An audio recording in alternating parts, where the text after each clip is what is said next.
before we begin, I want to introduce two other sources, aside from your lecture and your textbook, that will massively help you learn more about the parasites we'll be tackling throughout the course. CDC, if you want information on the parasite's life cycle, diagnostics, very well curated images in their image galleries, that would be a great resource, definitely. And if you do a little more digging around, a lot of the answers to your worksheets are actually in the CDC.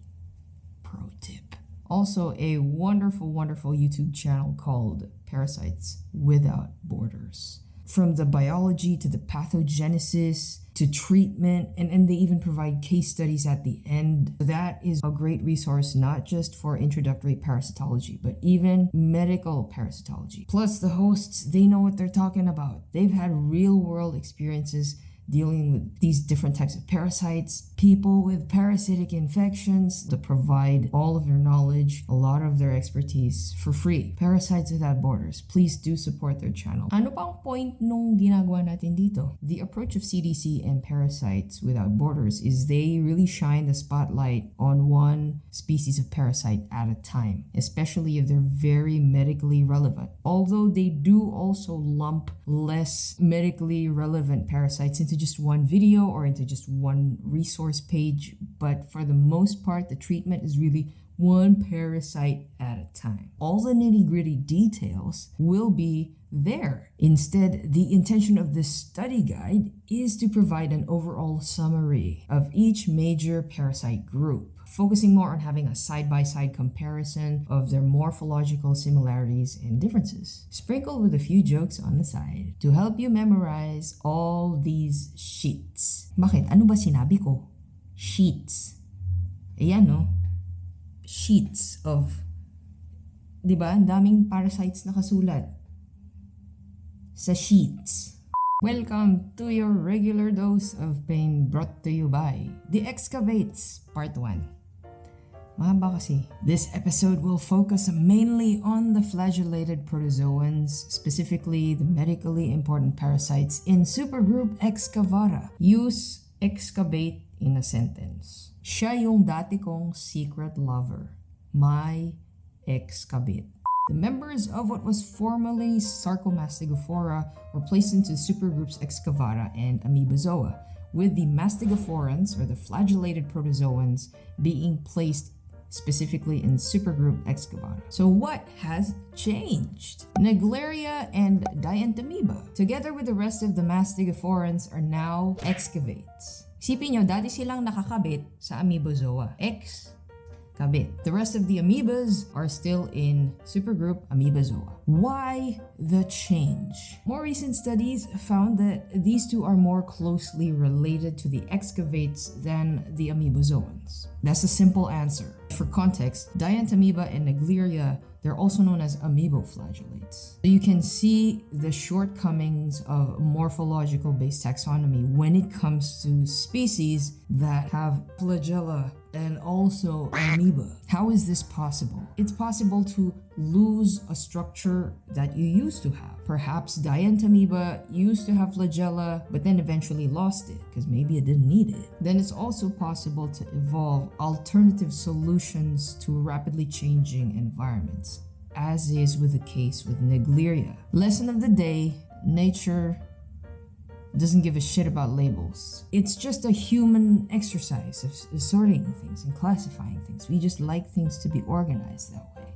For nature, it doesn't really matter. In this very simple tree of life, where are the excavates? They are right here. Excavates are morphologically united by having an excavated feeding groove along one side of their body, at least in some members. The feeding groove may have a posteriorly directed flagellum to facilitate the intake of food. Our lab specimens for supergroup Excavata can be subdivided into the Metamonads and the Dicristates. Metamonads do not have mitochondria, instead they have hydrogenosomes or mitosomes. Dicristates, on the other hand, from the name itself, disc and cristae, they have disc-shaped mitochondrial cristae. Try saying that really quick. Disc-shaped mitochondrial cristae. Disc-shaped mitochondrial cristae.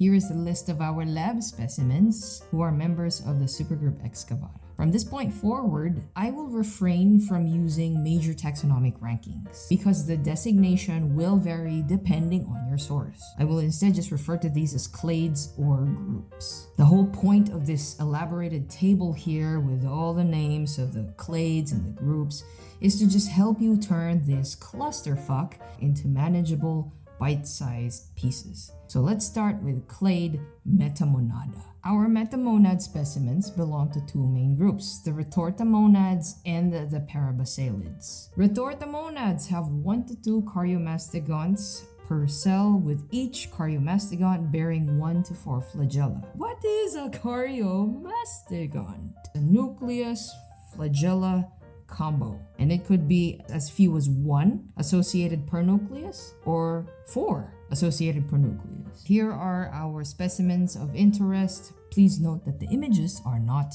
to scale. The trophozoid forms are up top and the cyst forms are down below. At dahil may pictures po tayo ng 2 life stages, it means both of these can be the diagnostic stage. It actually partly depends on how fresh the stool sample is. As we get to know more parasites, their biology can partly explain why sample specimens have to be collected and processed in specific ways. Hi! Good morning po. Welcome po sa Taitayang Laboratory. Ano pong magagawa ko po para sa inyo? Hi! Magpapapicalisis po ako. Ito na po yung tae ko po. Ay! Sorry po. Hindi na po ito pwedeng i-process. Hala! Bakit naman? Hindi na po kasi mainit-init yung tae. Kailangan ho talaga yung bagong hango sa puwet ninyo. Ano ba yan? Para man dali-daling tumae. Itatae na naman po ako. May dahilan yan. Pagbigyan nyo na sila. It's bad enough that they have to stare at shit the whole day. So just give them the shit that they want. We subdivide them into 2 groups. There's order Diplomonadida, and then there's order Retortamonadida. Diplomonadida, Retortamonadida. I don't know what to say. For Diplomonads, our representative is Giardia duodenalis, also formerly known as Giardia lamblia. What's distinct to them is that they have 2 caryomastodons, each with 4 flagella. You will see 2 nuclei and 8 flagella. Di ba kamukha niya si Chinese lolo, yung mga mahaba yung bigote. Insert Chinese music here. When you're counting nuclei, like in the case of this Giardia cyst, mature cysts will have 4 nuclei, while immature cysts will have 2. And then from this cyst, 2 trophozoites will exist. For the members of Retortamonadida, they have 1 nucleus and also a large cytostome. And then typically they have anterior flagella and also recurrent flagella. Kaya Retortamonadida, yung retort parang paatras, pabalik. Parabasalids, from their name itself, are known to have the parabasal apparatus, which really is just a Golgi complex plus some parabasal filaments. We're not going to get into the details of that because you won't even see it in the light microscope. But what you can see under the light microscope is the structure called an axostyle, which is non-motile. It's just like a stiff rod that runs across the length of their body axis. Except si Dientamoeba. Yeah, just throw that shit in there and confuse everybody. Members of Parabasalia can have up to thousands of flagella, but at least the ones that we have here, nabibilang naman. So for this group, we have the members of Trichomonadida. All of them are parasitic.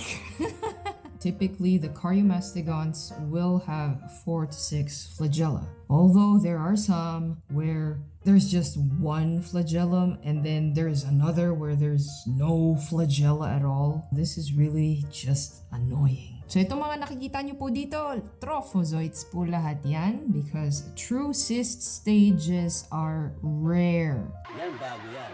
Trichomonas vaginalis, Pentatrichomonas hominis, which is an intestinal trichomonad. We also have Trichomonas tenax. That one exists in your oral cavity. Tenax from the name tenacious because they're very tenacious, hard to eliminate, even with good oral hygiene. Itong si Dientamoeba fragilis, di, referring to the 2 nuclei, enta means inside. Fragilis, because the trophozoite stage doesn't really last long. If you look at the CDC life cycle, you'll actually see that having an infection of Dientamoeba also coincides with having an infection of a roundworm named Enterobius vermicularis. Probably it's hitching a ride with the worm tapos napapasa. Kaya may question mark pa dyan. And this is a summary of our medically important Metamonads with the Retortamonas right here and the Parasitology right here. To differentiate them, ask yourself, ano yung sample specimen? If it was collected from the mouth, probably it's the tenax. If it's from the genitalia, then Trichomonas vaginalis.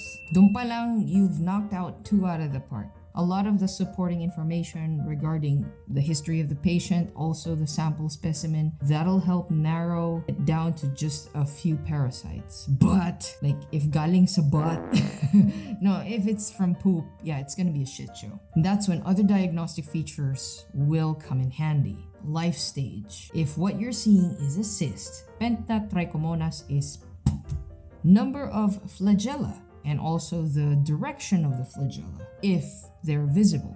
Because sometimes, they're really just not visible. Swertihan talaga yan sa pagkakamount ng specimen. Minsan, it's not in view. Number of nuclei. Kung dalawa yung nucleus, edi sino na lang ba pagpipilian nyo? Giardia, Dientamoeba. Size. Pop that ocular micrometer in when you're scanning your poops. And then if you find anything that looks like a single cell, and it seems to fall within the size ranges that are given by your identification keys, probably this is it. Any unique structures if they're visible. If there's an axis style, then it's probably Trichomonas. Diba?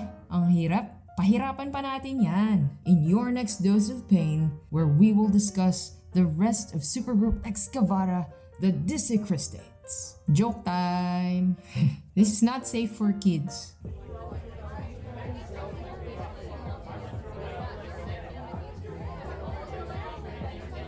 Uy! Ba't ka nandito?